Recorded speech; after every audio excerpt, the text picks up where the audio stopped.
Hey there, welcome to Marketing Monday. My name is Natalie Armstrong-Motin, and today we are going to be talking about making an appropriate and memorable logo for your mediation practice.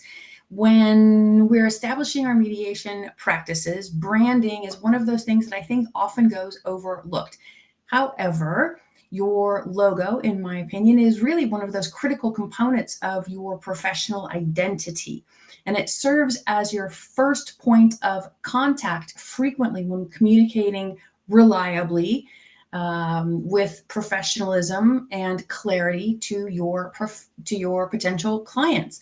So today we're going to talk about the professional framework for developing an effective logo for your mediation practice, whether you engage a professional designer or you go the DIY approach. It's entirely up to you. We've got a cafe latte here. We're ready to get going. Say hello in the chat. Let me know who you are, what kind of practice you've got, and whether or not you've got a great logo that you're super proud of, or maybe yours needs a little bit of work. All right, the first thing that we want to talk about when we talk about designing a logo is to clearly define your brand, the personality of your practice. So before you start designing, clarify your brand ID's key attributes. You want to ask yourself, what impression should my logo make on potential clients? Your logo should communicate professionalism, trustworthiness, competence. So consider your primary client base, families, corporations, litigators, whatever your primary target market is. And then you want to ensure that your visual branding aligns with their expectations as well as is authentic to you. You want to be sure that you are leveraging color psychology. Color psychology, colors carry really distinct psychological associations. There's a lot of symbolism in colors. So blue typically conveys trust and professionalism. Green represents harmony and growth. Neutral colors would suggest balance, objectivity. So select colors strategically to reinforce your practice's professional image. You can utilize resources like Adobe Color to establish a cohesive professional color palette, or you look at the color palettes on canva.com. They've got some great color palettes. The third thing you want to think about is the typography that you use. Your typography is your font.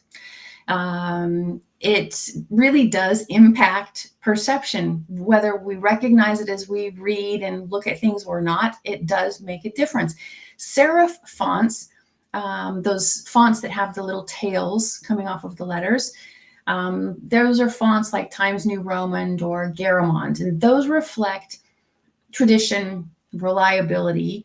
And the sans serif fonts, the fonts that don't have those little tails, those are fonts like Arial or Helvetica. Those project a contemporary professional tone. If you are using in your logo 2 different fonts, make sure that they are easy to read so that you can maintain clarity, readability, and again, don't use more than 2. Then you want to think about the symbolism in your font. Including a symbol or an icon in your logo can enhance the communicative strength of a logo. You see these often. Some people use scales of justice. Some mediators use overlapping hands or unity circles, things of that nature. Some of us use leaves and trees. It's entirely up to you what it is that is authentic to you and what you think will best communicate the personality of your practice to your potential clients. But you want to always aim for simplicity to ensure visual clarity across all kinds of various formats and sizes. Now, the other thing you can do to put together a professional logo is engage a professional designer, somebody who can provide you with a customized and polished logo that accurately reflects your business identity, your practice personality. If cost is a consideration, you can use a platform like Fiverr, and for very little money, you can get several different logos created to best choose. But you can also go the DIY solution, of course.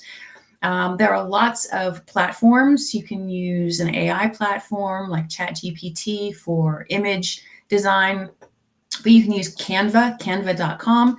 That's the one that I use and I prefer, but you can use a program like that. They've got really effective tools to create professional standard logos independently without a professional designer. So regardless of your choice, though, make sure that your final logo conveys professionalism and authenticity. Next, once you've got the initial logo design you think ready, you want to test it across all the different multimedia that you can. Put it on a business card, see what it looks like. Put it on your website, see what it looks like. Put it on your social media platforms, see what it looks like. Ask for feedback from your professional peers to evaluate the readability, the scalability, the professional appeal. And then go back to the first draft and refine your logo based on the constructive insights until it really meets your strategic objective.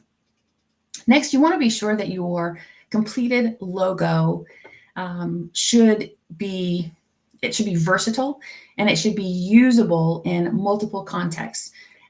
So you want to be sure that you have all of the different vector files for scalability. So this is sort of the .ai, .eps, .svg. Those are the files you want. You want high resolution PNG or JPEG for digital application. And then you also want to be able to have a black and white version for flexible use so that if you wanted to do a print ad or sponsor a program, you have the ability for black and white.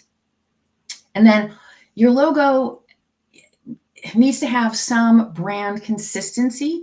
So because your logo serves as the foundation of your broader visual brand strategy, you want to maintain the consistency across all of your professional platforms, your website, your social media, your printed materials, your presentation, your slide deck, your guides that you hand out, all of it, brochures, etc., so that it is consistent and it establishes credibility and client recognition. So, Marketing Monday, all about logos. A thoughtfully designed logo is really integral to your mediation practice. It encapsulates your professional values and your services. So take a strategic, intentional approach to your logo creation. Make sure that it has consistency as visual identity conveys professionalism, credibility, and clarity. And by sort of really embracing these basic principles of logo design, your logo becomes the trusted emblem, the ambassador of your resolution skills and your practice and your professional excellence in your field. That is it for me, Marketing Monday. I hope this gave you a little food for thought. I wish you all the best in the week. Do something for yourself, something for your practice. Progress, not perfection. That's it. Be good humans. Take care.